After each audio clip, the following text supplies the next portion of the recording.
Ao orar 5 vezes ao dia voltados para a Kaaba, muçulmanos do mundo todo não se conectam apenas a um edifício na Arábia Saudita. Eles se conectam a essa antiga linhagem de adoração monoteísta, que se estende até o primeiro ser humano e, na verdade, vai além da humanidade, alcançando o próprio reino dos céus. Durante o Hajj, até 100.000 pessoas podem estar circulando a Kaaba ao mesmo tempo. A Kaaba que vemos hoje não é exatamente a mesma estrutura que existia na época de Maomé. Na verdade, ela foi reconstruída parcial ou completamente 12 vezes ao longo da história registrada. O elemento mais interessante e misterioso de toda a estrutura é a famosa Pedra Negra. Ela pode ser um meteorito. O que você vê se realmente entrar na Kaaba? Então, se você é como eu, se não foi criado como muçulmano, se não conhece todos os detalhes do Islã, este será um ótimo episódio para explicar o que realmente acontece em Meca durante o Hajj.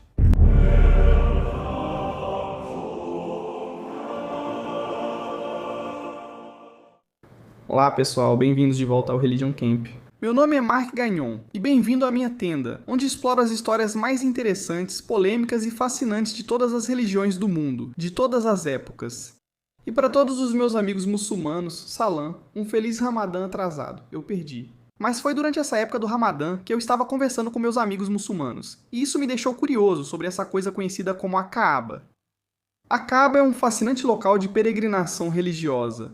É a casa de Deus, a casa de Alá, mas eu não sabia muito mais sobre ela.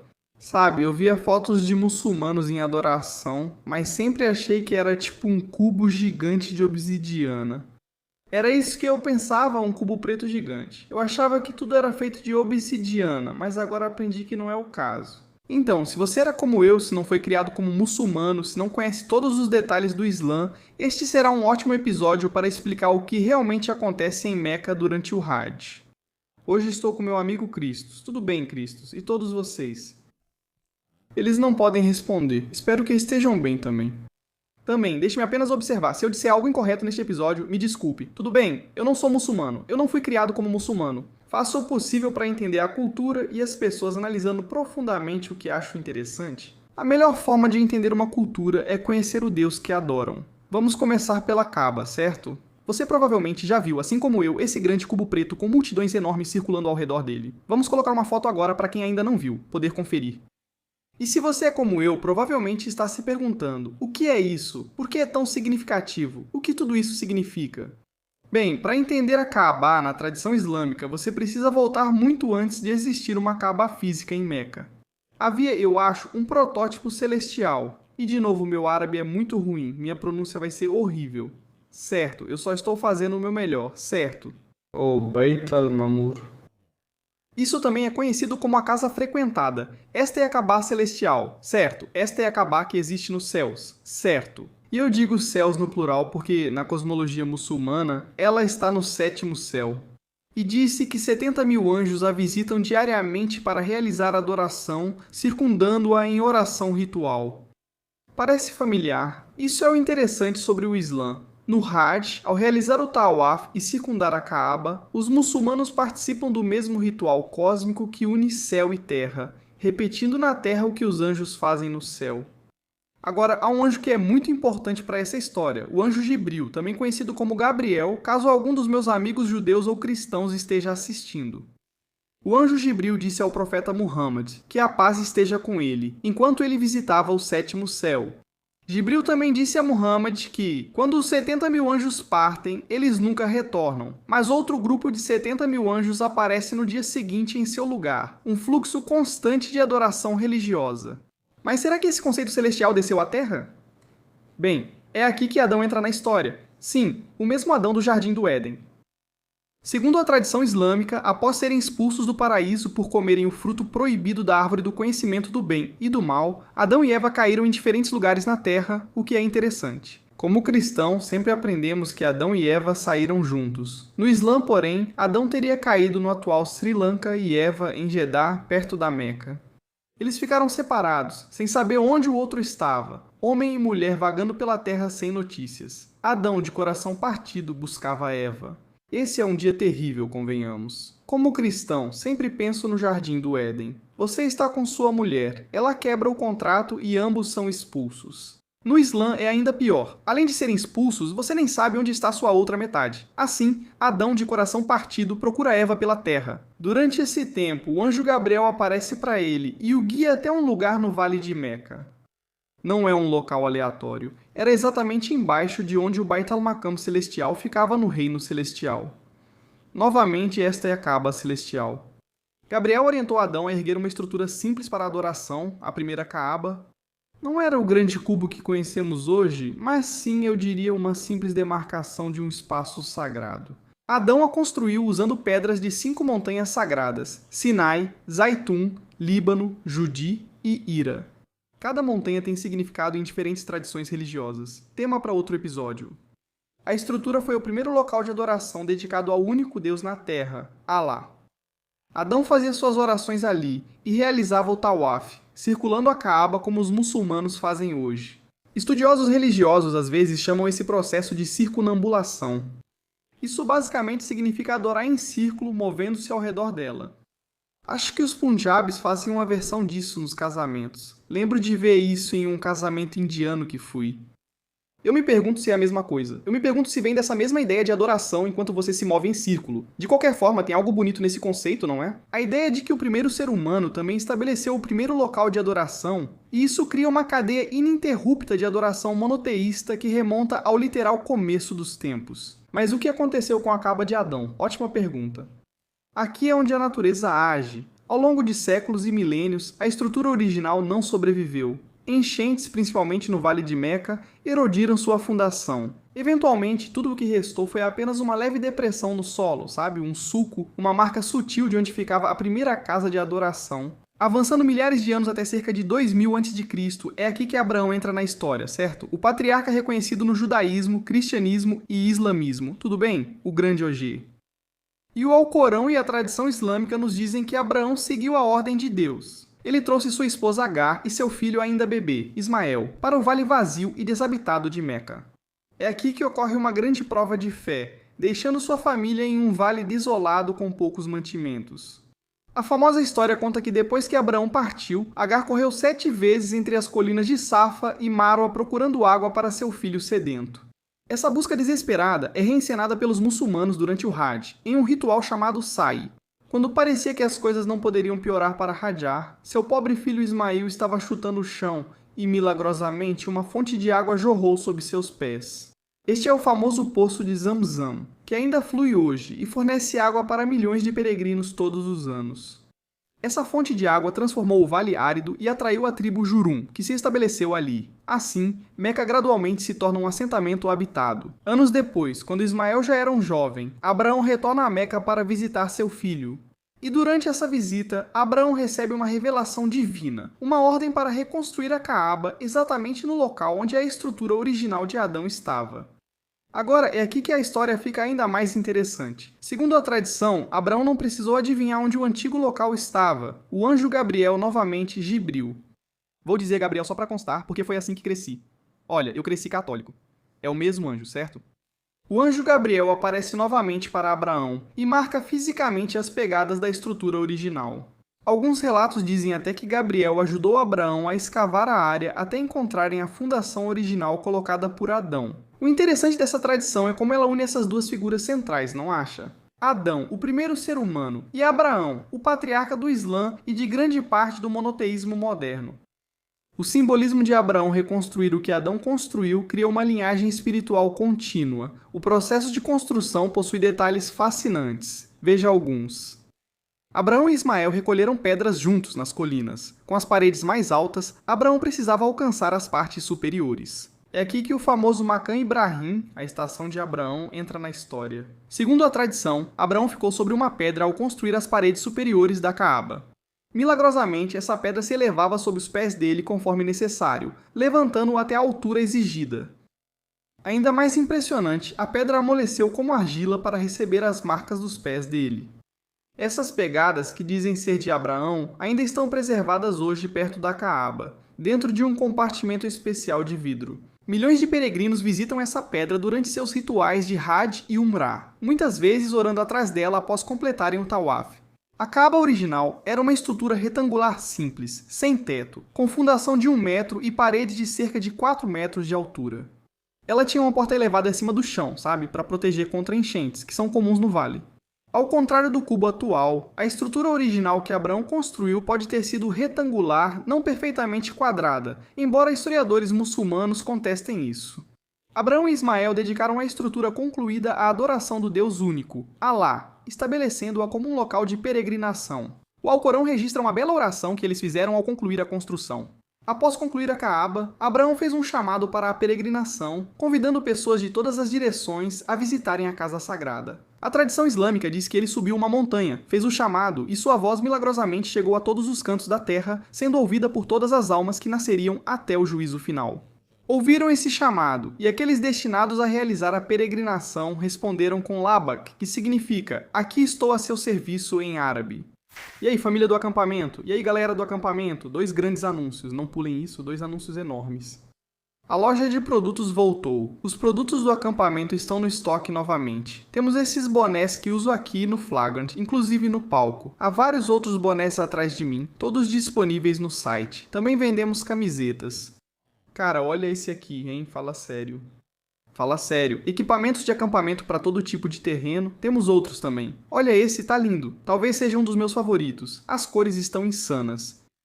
Aqui, Camp Gagnon, sabedoria vintage ao redor do mundo. Fala sério, temos tudo isso e muito mais na loja. Também temos essas canecas iradas aqui. Talvez você já tenha me visto beber numa dessas em episódios recentes. São ótimas e estão à venda no site campgoods.co. Dá uma olhada, o link está na descrição, e ao comprar os produtos, você obviamente está apoiando o programa. Você está me apoiando e obviamente está apoiando todas as pessoas incríveis que fazem esse programa acontecer, como o Christos, que neste momento está me jogando camisetas debaixo desta mesa aqui. Então, por favor, confere lá. Além disso, estou na estrada. Isso mesmo. Estou apresentando meu show de stand-up de 1 hora com as melhores piadas já escritas. Isso não é verdade, mas as piadas são minhas e eu as escrevi. Estarei em Portland, Maine, dia 27 de abril, junto com Joey Avery, amigo do programa. Já conversei com ele várias vezes e expliquei algumas coisas. Ele pode ser meio burro, mas é um comediante de stand-up brilhante. Estaremos em Portland, Maine. Se estiver por perto, apareça. E nós vamos adicionar várias datas durante todo o verão. Então confira meu site, tmarkgagnon.com, para todas as datas da turnê e informações atualizadas. Venha curtir comigo. Eu converso com cada pessoa depois do show. Se quiser trocar uma ideia comigo, talvez tomar um drink. Estarei lá e vejo vocês na estrada. Agora de volta ao show. Imagine isso. Você está a 9 metros debaixo da terra, cavando a terra congelada com colheres e pratos do refeitório. Guardas nazistas patrulham lá em cima. Um movimento errado, uma pedrinha solta e acabou. Mas nessa noite de 1944-76, prisioneiros aliados tentariam o impossível, cavando um túnel rumo à liberdade na maior fuga de prisioneiros de guerra da Segunda Guerra Mundial.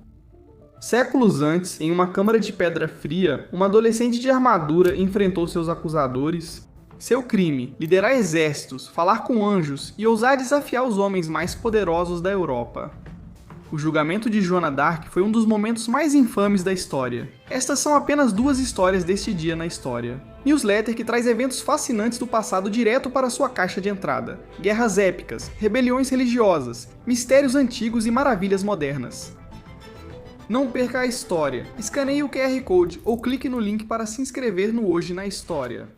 O fascinante é que os arqueólogos confirmaram que realmente existe uma estrutura neste local há milhares de anos, embora determinar a data exata da construção original ainda seja um desafio. A área em torno de Meca apresenta vestígios de antigos assentamentos e práticas religiosas milenares. Mas aqui está algo para refletir. Levando essa história de origem ao pé da letra ou simbolicamente, ela mostra claramente o que a Kaaba representa, e como é muito mais do que um edifício físico. Ela representa o conceito de espaço sagrado, ponto de encontro entre céu e terra e foco da devoção a Deus.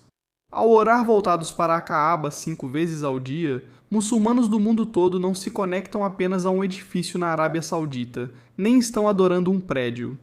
Eles estão se conectando a essa linhagem antiga de adoração monoteísta que, segundo a tradição, remonta até o primeiro ser humano, e na verdade, vai além da humanidade, alcançando o próprio reino dos céus. E isso é apenas o começo da história. Então, Abraão e Ismael reconstruíram a Kaaba, certo? Estabelecendo esse cubo sagrado, como você sabe, esta é a casa de Deus, mas tem algo faltando. Um marco para indicar onde os peregrinos iniciam o Tawaf, ponto inicial do ritual. É aqui que está o elemento mais interessante e misterioso, a famosa Pedra Negra. Quando mencionam a Pedra Negra, não se referem a tudo aquilo. A Pedra Negra, ou Hajar al-Aswad em árabe, está incrustada no canto leste da Caaba, a cerca de 1,5 m acima do chão. Ela não é muito grande, tem o tamanho de uma bola de basquete ou futebol, mas sua importância na tradição islâmica é enorme. E a história de origem, essa é incrível.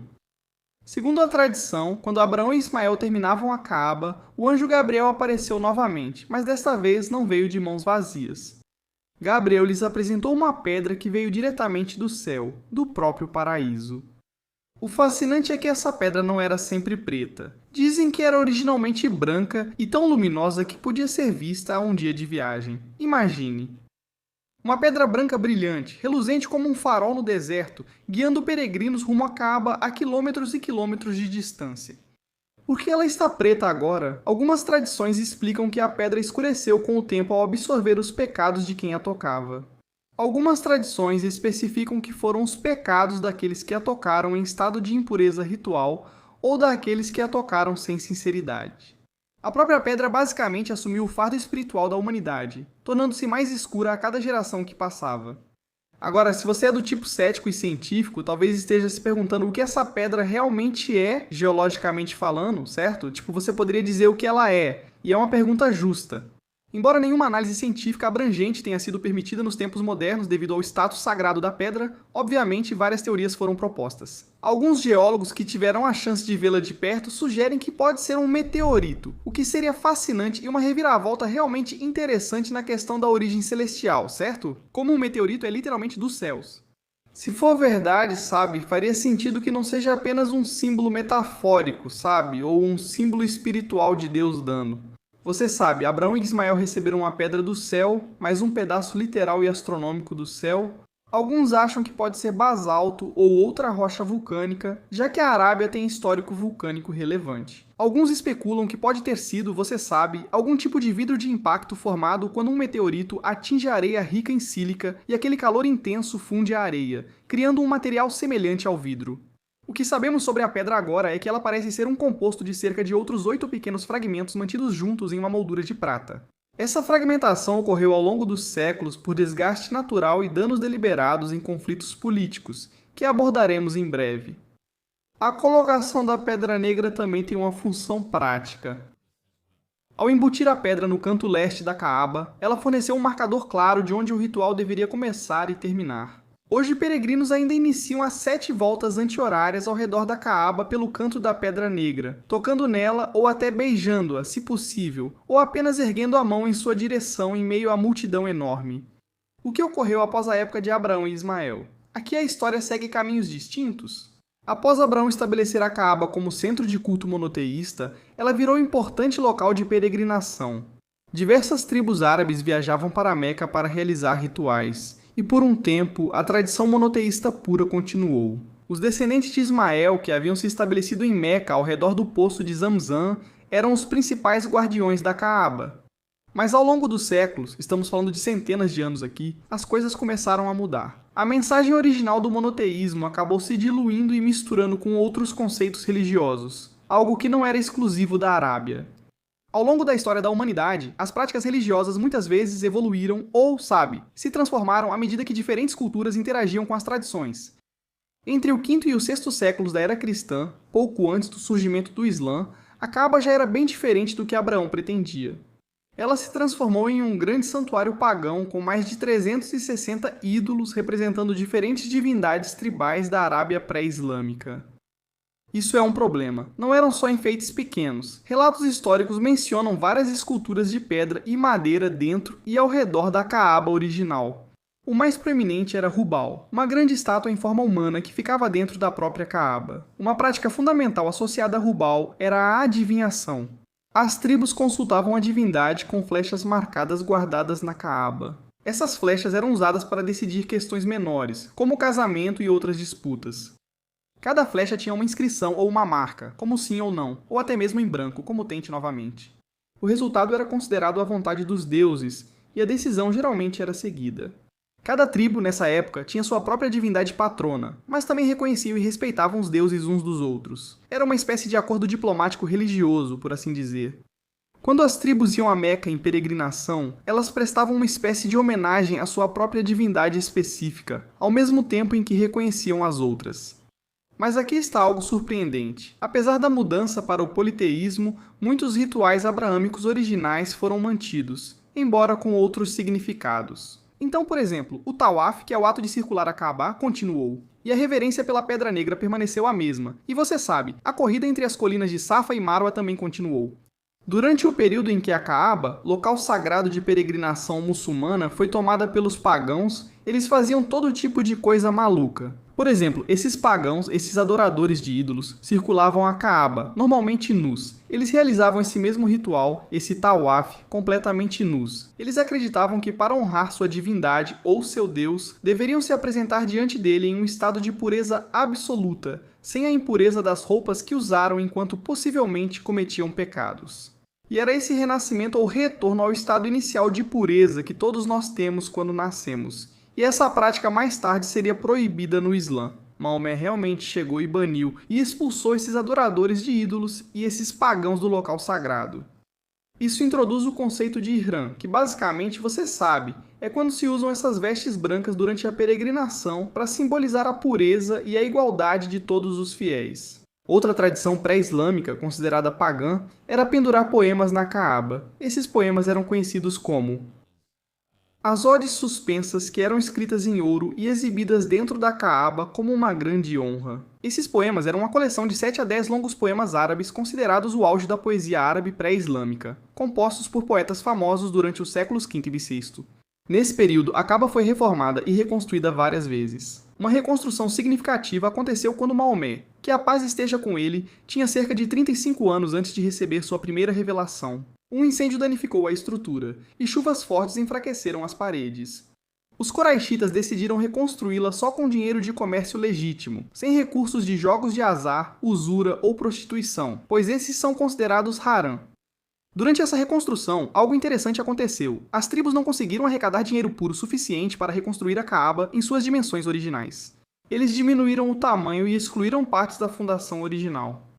Hoje, essa parte excluída é indicada por uma curva chamada Hatim, próxima ao lado noroeste da Kaaba. Seria bom conseguir uma foto para mostrar às pessoas. Os muçulmanos consideram a área dentro da parede curva como parte da Kaaba original. Por isso, orar nesse espaço é considerado equivalente a orar dentro da própria Kaaba. Apesar de todas essas mudanças e da proliferação da adoração de ídolos, uma pequena minoria de pessoas na Arábia ainda mantinha essa crença monoteísta em Alá. Esses monoteístas eram conhecidos como Hunafa, ou no singular Hanif, que significa aqueles que se afastaram da adoração de ídolos e se voltaram para o próprio Alá. Esses Hunafa às vezes se retiravam para cavernas nas montanhas ao redor de Meca para contemplação espiritual, assim como Muhammad fazia antes de receber sua primeira revelação na caverna de Hira. Isso representava uma continuidade da tradição monoteísta que nunca havia desaparecido completamente, apesar desse tipo de domínio pagão. Na época do nascimento de Muhammad, em 570 d.C., a Kaaba já tinha um significado religioso complexo e multifacetado. Por um lado, era o centro do domínio pagão politeísta árabe, abrigando todos esses diferentes ídolos.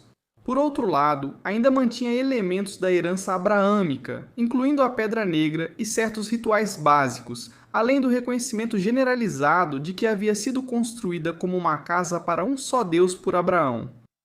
Essa dupla identidade, como santuário pagão e estrutura dedicada a Allah, foi crucial nos primeiros dias do Islã. Assim, Maomé pôde reivindicar a Kaaba para o monoteísmo sem rejeitar totalmente seu significado cultural e histórico para o povo. Ele também podia apresentar sua mensagem não como algo totalmente novo, mas como um retorno ao propósito original da Kaaba, como a casa pura de Allah criada por Adão e depois reconstruída por Abraão, como era conhecida há séculos. Então agora vimos como a Kaaba passou do local original de adoração de Adão para a reconstrução de Abraão, e depois se tornou uma casa pagã de ídolos. E é aqui que chegamos a Maomé, ao seu nascimento em 570 d.C. Este é um ponto crucial para entender o Islã, é claro, assim como o papel da Kaaba. Se você é como eu, lê uma notícia e pensa, isso é loucura. Qual a verdade? É distorção partidária? Será que isso é financiado por alguma empresa de mídia ou por algum país através de sua mídia estatal para tentar manipular minha mente? Leio notícias hoje em dia com muito ceticismo, pois não sei se vem da direita ou esquerda, qual a agenda ou o motivo da apresentação.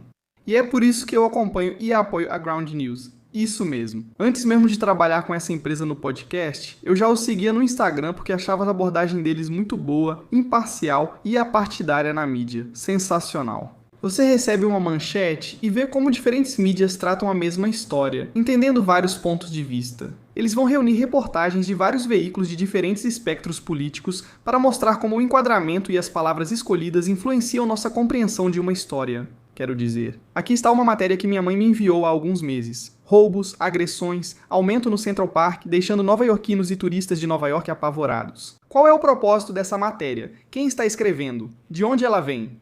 Agora eu posso ir ao Ground News, ler essa manchete e conseguir avaliar se isso está sendo predominantemente noticiado pela direita ou pela esquerda e fazer algum tipo de dedução, tipo, isso está sendo usado, sabe, como algum tipo de aparato político. Então, se você é como eu, se você busca a verdade, se está tentando encontrar notícias imparciais, eu recomendo totalmente o Ground News. É completamente independente, apartidário e financiado por assinantes. Ele incentiva os leitores a pensarem criticamente sobre o mundo, sem dizer o que pensar, permitindo que tirem suas próprias conclusões. No fim, evita a desinformação e busca curar a polarização no país, o que considero incrível. Não permita que desinformação e sensacionalismo influenciem seu pensamento. Economize incríveis 40% no plano Vantage de nível superior da Ground News com o meu link, ground.news/gagnon, Gagnon, ou escaneie meu código QR bem aqui, ou vá até a descrição e clique no link. Isso libera o acesso a todos os recursos de análise de notícias deles, algo que eu acho, sei lá, super importante de se ter. Tome decisões baseadas em fatos, não em distorções, em novembro. Dá uma olhada neles. Imagine o seguinte, você está a 9 metros debaixo da terra, cavando terra congelada com colheres e pratos do refeitório. Guardas nazistas patrulham lá em cima. Um movimento errado, uma pedrinha solta e acabou.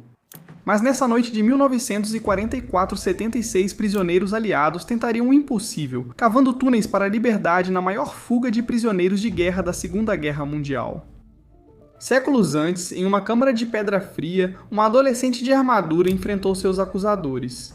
Seu crime: liderar exércitos, falar com anjos e ousar desafiar os homens mais poderosos da Europa. O julgamento de Joana d'Arc foi um dos momentos mais infames da história. Essas são apenas 2 histórias desse dia na história. Newsletter que envia os eventos mais fascinantes do passado para sua caixa de entrada. Guerras épicas, rebeliões religiosas, mistérios antigos e maravilhas modernas. Não perca nada da história. Escaneie o QR ou clique no link na descrição para se inscrever no Hoje na História. Na época em que Maomé nasceu, Acaba já estava sob o controle de sua própria tribo, os Quraishitas, há gerações. Eles eram os senhores de Meca. Acaba era essencialmente a galinha dos ovos de ouro deles. Eles achavam que controlando o principal local religioso da Arábia, isso lhes trazia grande prestígio e benefícios econômicos com o fluxo de peregrinos e comerciantes. Por isso, algumas pessoas alegam que faz sentido. Ela se torna um local pagão, porque quanto mais pessoas vão adorar, sabe, mais dinheiro você pode ganhar. Os Quraishitas criaram um sistema econômico em torno da Kaaba e sua temporada. Organizavam feiras comerciais junto às reuniões religiosas, criaram meses sagrados sem lutas e coletavam taxas e oferendas dos visitantes. Eles eram operadores de negócios brilhantes que compreendiam a ligação entre religião e comércio. A conexão mais antiga de Maomé com a Kaaba veio muito antes de sua missão profética começar. Isso foi quando ele tinha cerca de 35 anos, ainda um comerciante comum, sem ideia do papel religioso que iria cumprir. A Kaaba precisava de reparos significativos, certo? Isso é o que mencionamos anteriormente. A inundação danificou as paredes e um incêndio enfraqueceu a estrutura, levando os Quraishitas a decidirem reformar. Desmontaram a Kaaba até a fundação e a reconstruíram usando apenas dinheiro puro para essa tarefa sagrada. Recursos de jogos de azar, prostituição ou meios duvidosos não foram aceitos, o que reduziu o orçamento e obrigou-os a construir uma Kaaba menor, como citado antes. O que não mencionamos é que quando a reconstrução estava quase terminando, surgiu um problema sério. Quem teria a honra de devolver a Pedra Negra sagrada ao seu lugar no canto leste? Subclãs dos Quraishitas discutiram sobre a tarefa. Lembre-se, esses eram árabes tribais orgulhosos para quem a honra era uma questão seríssima, e a situação quase chegou ao derramamento de sangue. O impasse continuou por vários dias até que alguém sugeriu que deixassem a próxima pessoa que entrasse no santuário tomar a decisão. E como o destino quis, essa pessoa era ninguém menos que Muhammad. Que a paz esteja com ele. Apenas considerem que a paz esteja com ele para todos eles. Certo, não quero arrumar problemas com os muçulmanos, tudo bem? Quem tinha a reputação de ser justo e sábio, seu apelido era Al-Amin, que significa o confiável. A solução de Muhammad foi simples e genial. Pediu para estender um pano e colocou a pedra negra no centro. Então ele convidou um representante de cada um dos clãs em disputa para segurar uma ponta do pano e levantá-lo juntos. Após erguerem a pedra até a altura certa, Muhammad entrou e a colocou em seu canto. Todos ficaram satisfeitos. Cada clã participou igualmente da tarefa sagrada e o sangue foi poupado. É um momento realmente interessante e legal na história, não é? O futuro profeta do Islã, ainda há anos de receber sua primeira revelação, já desempenhando um papel crucial na história da Kaaba. E em retrospecto, parece quase simbólico de como Maomé mais tarde uniria todas essas mesmas tribos sob a bandeira do Islã. Avançando vários anos no tempo, tudo havia mudado. Maomé havia recebido revelações declarando que existia apenas um Deus, e começou a pregar contra a adoração de ídolos, enfrentando perseguição crescente dos coraixitas, que viam sua mensagem monoteísta como uma ameaça ao ecossistema centrado na Kaaba. Basicamente, os coraixitas pensavam: ei, se um monte de gente está vindo aqui, estamos ganhando mais dinheiro, mas agora você está dizendo que existe só um Deus, isso vai afetar nosso lucro. A pressão aumentou tanto que Maomé e seus seguidores fugiram de Meca para Medina em 622 d.C. Isso ficou conhecido como a Hégira, marcando o início do calendário islâmico. Em Medina, os muçulmanos rezavam voltados para Jerusalém. Mas, de acordo com a tradição islâmica, cerca de 16 meses após a Hégira, Maomé recebeu uma revelação enquanto liderava as orações, instruindo-o a mudar a Qibla, ou seja, a direção da oração de Jerusalém para a Kaaba em Meca. O Alcorão descreve o momento assim: nós vimos você virando o rosto para o céu, então certamente vamos te direcionar para uma Qibla com a qual você ficará satisfeito. Portanto, volte seu rosto para Al-Masjid al-Haram. Esse foi um momento crucial que reconectou o Islã ao legado abraâmico da Kaaba. Ao direcionar as orações à Kaaba, mesmo com ídolos, Muhammad indicava que sua missão era restaurar o monoteísmo de Abraão, corrompido ao longo do tempo, não criar algo totalmente novo. A história culmina em 630 d.C., quando Muhammad retornou a Meca à frente de um exército de 10.000 muçulmanos. Após anos de conflito, os coraixitas renderam a cidade sem lutar. O primeiro ato de Muhammad ao entrar em Meca foi ir diretamente à Kaaba. Ele a circundou 7 vezes em seu camelo. Em seguida, entrou no próprio santuário. Lá dentro, ele enfrentou o momento simbólico supremo de sua missão. A Kaaba continha 360 ídolos representando várias divindades tribais de toda a Arábia, e Muhammad destruiu todos eles, supostamente recitando enquanto fazia isso, abre aspas. A verdade chegou e a falsidade desapareceu. De fato, a falsidade vai desaparecer. Pesado. Com seu ato, a Kaaba foi restaurada ao seu propósito original como o centro da adoração a Alá.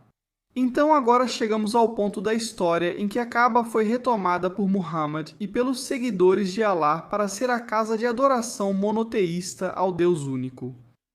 Mas isso não quer dizer que a Kaaba nunca mudou. Muitos edifícios antigos parecem eternos, mas não é o caso da Kaaba. Apesar de sua aparência simples, o cubo sagrado teve uma história bastante agitada. Quero dizer, inundações, incêndios, guerras, roubos, reconstruções, todo tipo de coisa. Para começar, algo que surpreende muitos é que a Kaaba atual não é exatamente a estrutura da época de Maomé.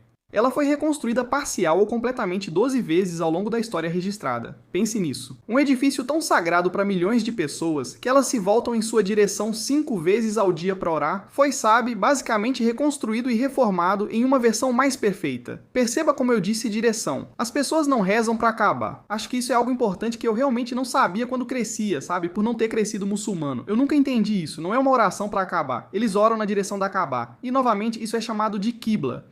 Então, se a Kaaba fosse destruída algum dia, como a história já nos mostrou, as pessoas continuariam orando na mesma direção, independentemente disso. O primeiro grande dano aconteceu logo após a morte de Maomé, em 683, apenas 50 anos após ele purificar a Kaaba dos ídolos. A comunidade muçulmana vivia sua primeira guerra civil. Durante esse conflito, conhecido como a Segunda Fitna, as forças homeadas cercaram Meca, onde Abdullah ibn al-Zubayr estava se refugiando. Basicamente, uma grande guerra havia estourado. Eles estavam lançando projéteis, projéteis em chamas com catapultas e um raio. A estrutura pega fogo e o calor intenso faz com que a Pedra Negra se quebre em 3 pedaços. Depois eles reconstruíram e uniram os 3 pedaços em uma moldura de prata. Avançando no tempo, novamente, ela é retomada e reconstruída mais uma vez.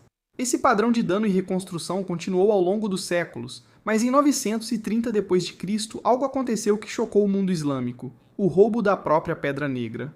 Uma seita xiita ismaelita radical conhecida como Karmatas, liderada por Abu Tahir al-Janabi, atacou Meca durante a temporada do Hajj. Eles não eram invasores comuns. Eles tinham a missão de desafiar o que consideravam corrupção do Islã tradicional.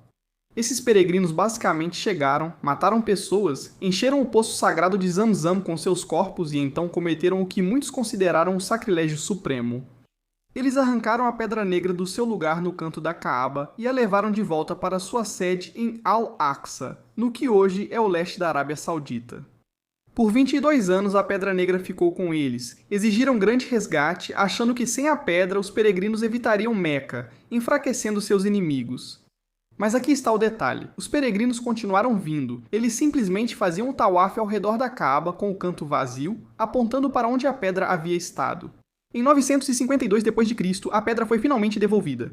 Apesar do debate sobre o pagamento do resgate, relatos indicam que eles passaram a ter infortúnios atribuídos à posse injusta da pedra. Seja qual for o motivo, ela foi devolvida, mas havia sofrido mais danos e agora estava em ainda mais pedaços.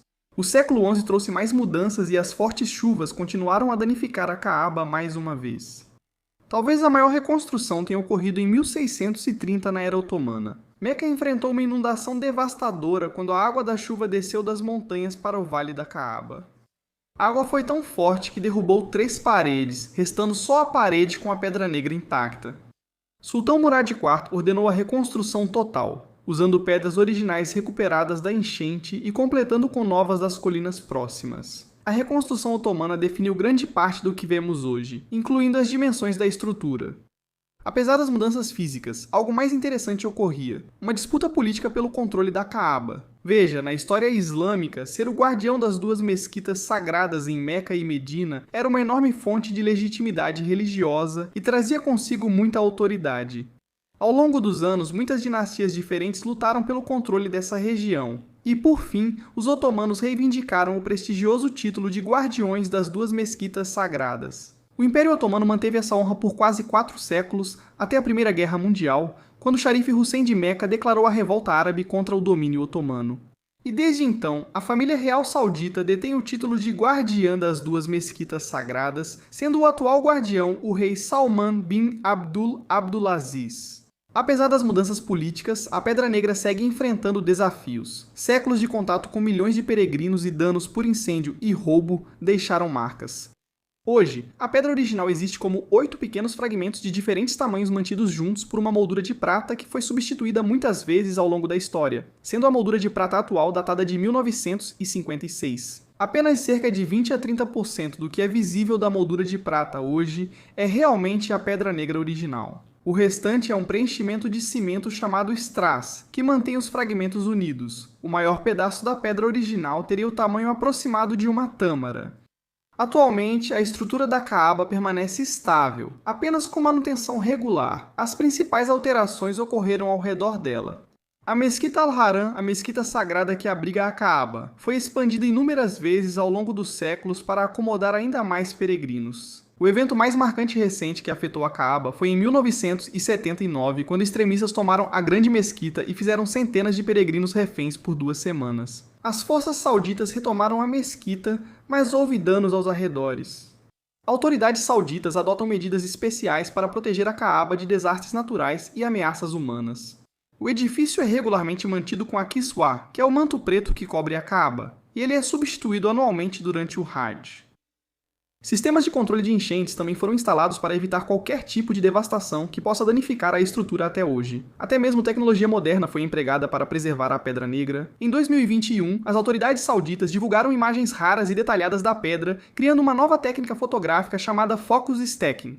Essas imagens são usadas para estudo e documentação, permitindo o exame detalhado sem contato físico.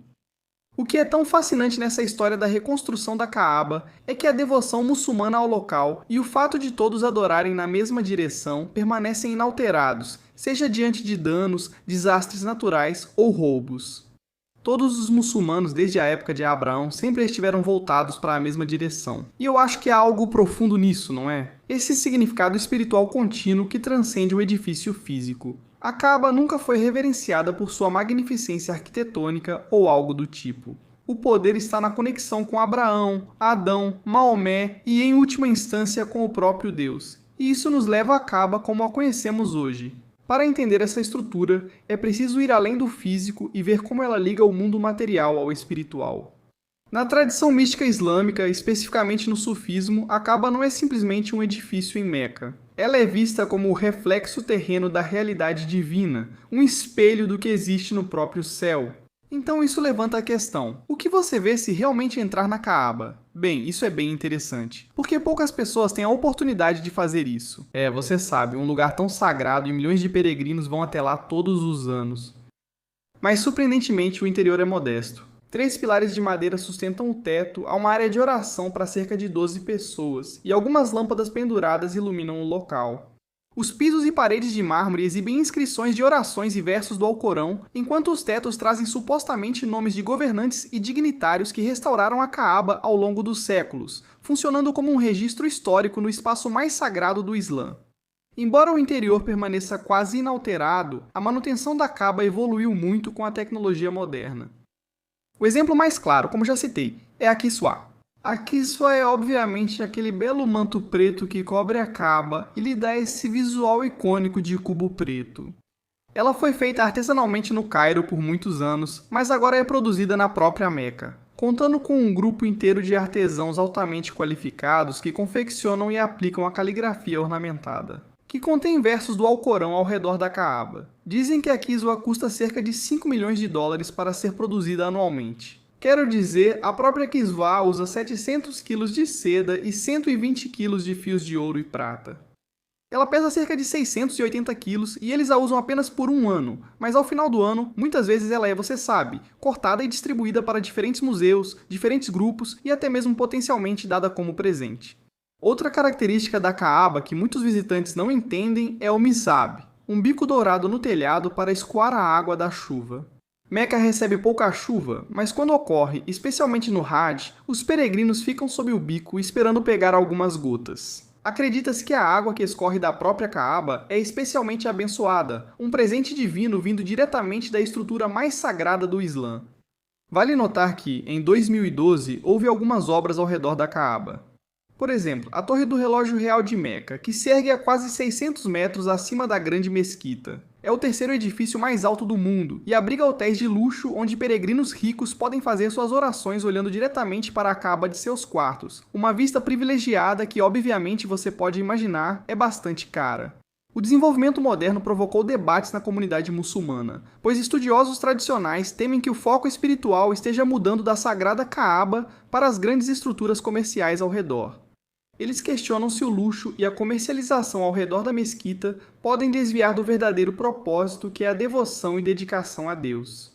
Outros defendem que esses avanços são essenciais para receber o crescente número de pessoas e garantir que muito mais pessoas possam continuar fazendo a grande peregrinação todos os anos.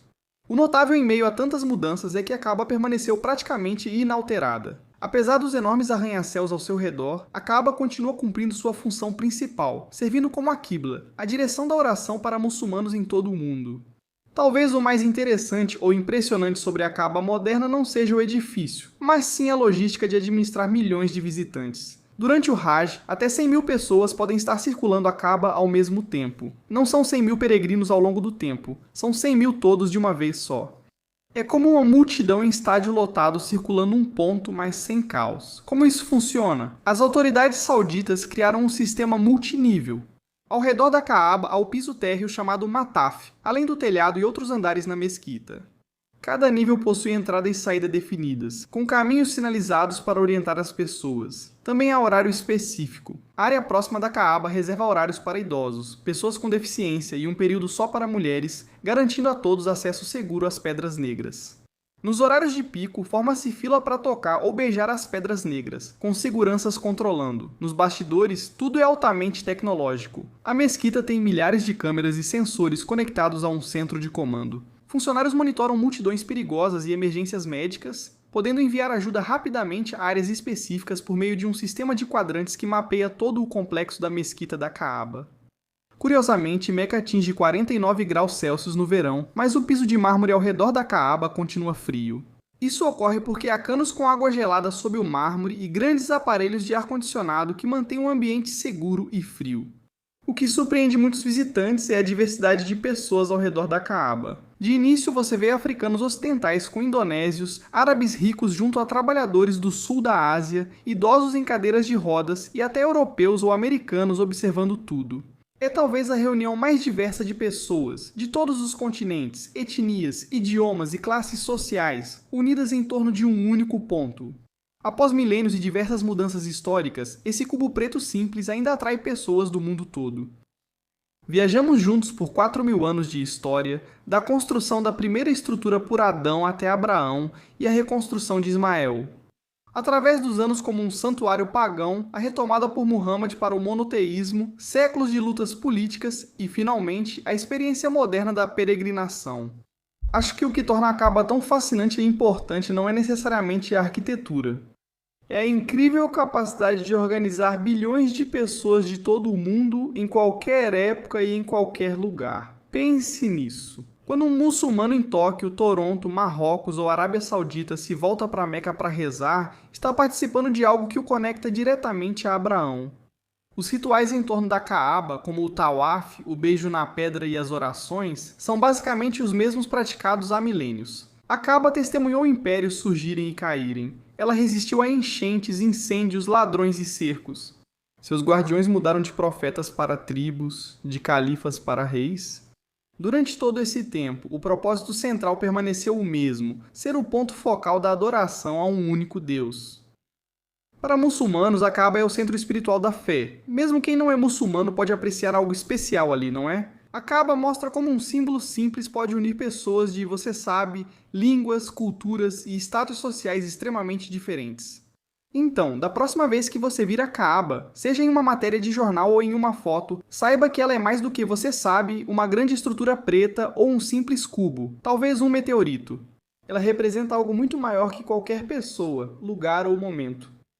O importante que podemos aprender com a Kaaba na tradição muçulmana é que essa bela casa de Deus pode ser compartilhada por muitos. E que muitas vezes por dia, milhões, potencialmente bilhões de pessoas ao redor do mundo estão todas focadas em um único local central, tudo por Deus.